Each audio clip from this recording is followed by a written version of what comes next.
Igor Bogdanov just shared footage of a DJI drone nobody has seen before. A prototype, field testing in a park, laptop, and a full power station on the ground beside it, not a casual Sunday flight. A proper data collection setup. And the internet immediately split into two camps. Is this the Neo 3? Is this the Avatar 3? Is this something nobody has predicted yet? I have been through every frame of this footage and read through hundreds of comments from people who spotted details that most of the initial coverage missed. And by the end of this video, I want to make the case for what I think this actually is, and more importantly, if it is the Neo 3, what it needs to be to live up to what the Neo 2 became. Because the Neo 2 was one of DJI's most successful drones ever. Again, fixing its weaknesses in the next generation could be one of the biggest product launches DJI makes in the next 12 months. Let us start with the footage. Look at the propeller guard design first. Wide, thin, symmetrical grills, not the solid deep ducts you see on the Avatar series array, including the brand new Avatar 360, not the sealed FPV optimized structure of a Cinewoop platform. These grills read as consumer friendly, weight conscious, palm safe. That is Neo DNA. The Avatar series prioritizes aerodynamic thrust for FPV performance. The Neo series prioritizes portability, safety, and ease of use. The guard pattern on this prototype is firmly in the Neo family. Size is the next thing. Multiple people in the comments noted it looks slightly bigger than the Neo 2. One viewer pointed out it resembles the Hover Air X1 in silhouette, and that observation is worth sitting with. The Hover Air X1 carved out a successful niche as a selfie and follow camera. If DJI is watching that and evolving the Neo design in a similar direction, that tells us something about where the category is going. Now here's the detail. The comments caught that most of the initial coverage missed completely. When the tester picks up the drone in the footage, there's a charging hub on the ground with what appear to be two batteries in it. And those batteries look like Neo 2 batteries. If the Neo 3 uses the same battery format as the Neo 2, that is a deliberate ecosystem decision by DJI. Backward compatibility with existing batteries is a real consumer-friendly move. But it also sets a ceiling on how dramatically they can redesign the power system.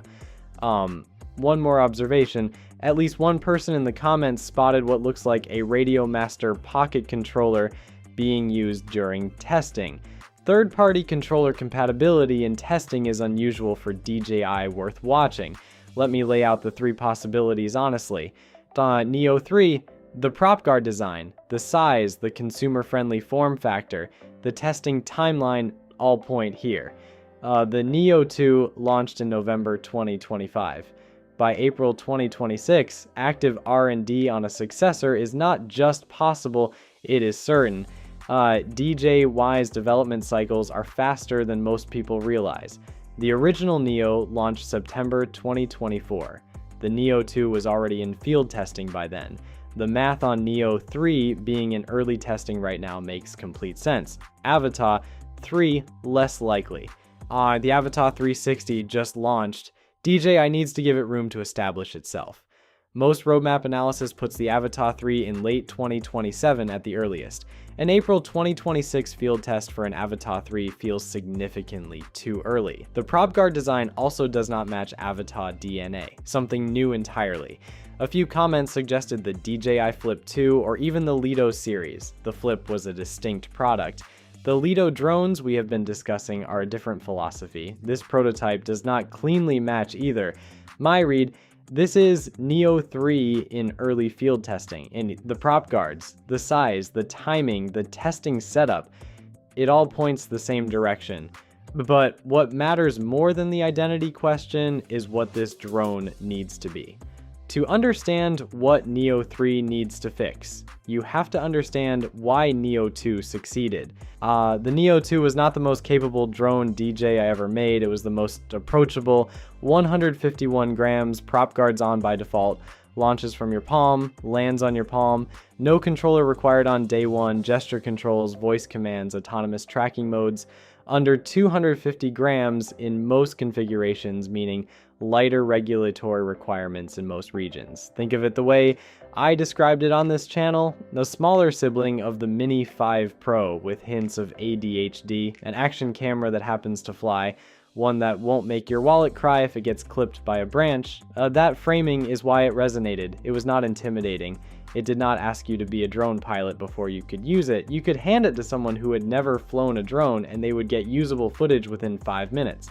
Like, people used it for tracking shots on bikes, scooters, motorcycles, for hiking, for travel, for family moments, for solo content where you cannot have someone behind a controller.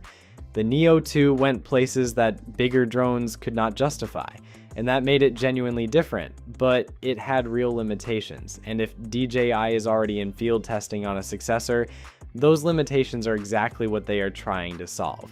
Let me go through the honest issues and what the community is asking for. Battery life. This is the biggest one by far. DJI advertised around 18 to 19 minutes. Real active flying delivered 10 to 12 minutes for most people. That gap frustrated a lot of Neo 2 owners, and the comments on this prototype footage are full of people saying the same thing again. One viewer said they just bought the Neo 2 and cannot justify upgrading already, but their biggest complaint is still the battery. If Neo 3 can push real-world active flight time to 20 or even 22 minutes, that is genuinely transformative for how people use this drone. One commenter put it perfectly: they do not care if it weighs 150 or 200 grams, they just want 20 to 25 minutes of real flight time. That feeling is widespread. The Neo 2 battery compatibility question from the prototype footage matters here. If Neo 3 uses the same batteries, like, the capacity ceiling may be similar. If DJI redesigns the battery, real improvement is possible. So the camera. The Neo 2 camera was not the primary complaint. It punched reasonably well for its size and price, but improvement is always welcome. Like a sensor closer to the 1/1.3 inch class, similar to the Mini 4 Pro, would meaningfully close the gap between the Neo and the Mini series in image quality without necessarily breaking the sub 250 gram target.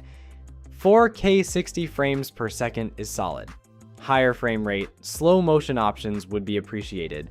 Better low light performance from a larger sensor would address the one area where the Neo 2 footage consistently shows its limitations: speed and performance. Multiple comments noted the Neo 2 feels underpowered for tracking fast subjects. One commenter who uses it on motorcycles and electric scooters specifically wished for the top speed of the Avatar 360. Better motors, some people suggested upgrading to two 101 class motors, would give the Neo 3 more punch for high-speed tracking scenarios. Weight, the Neo 2 crept to 151 grams. Not a problem for regulations in most regions, still under 250 grams, but the original Neo was lighter. If the prototype is slightly larger as the comments suggest, Neo 3 may be pushing toward the upper end of the sub 250 range DJI has room to work with before hitting the threshold, but it bears watching. Obstacle avoidance refinement. The Neo 2's omnidirectional obstacle sensing was impressive for the class spot, but not something you can fully trust in complex environments. Continued improvement here would make the autonomous modes more reliable and open the drone up to more confident use in tighter spaces. Remote ID. One commenter raised this, and it is going to matter more over time. The bulky add-on module approach to remote ID on the Neo 2 is awkward. Whilst integrated remote ID in the Neo 3 would clean up the package and future-proof it as regulations tighten globally. If DJI is already field testing a Neo successor in April 2026, a late 2026 launch window is realistic.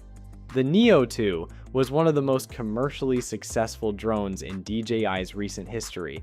The category it created, lightweight, palm-friendly, action camera philosophy, is proven. The Hover Air X1 series proved there is a genuine market for this approach. I will not leave that space uncontested for long.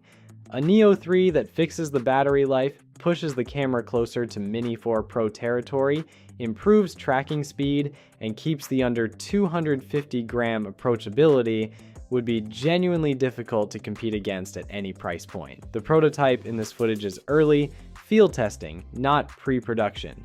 But the direction is clear. DJI is working on the next version of one of their most important drones. So Neo 3, Avatar 3, or something new. My read is Neo 3 in early development. The design language, the timing, the testing setup, it all fits. But whatever it is, the community wish list is clear.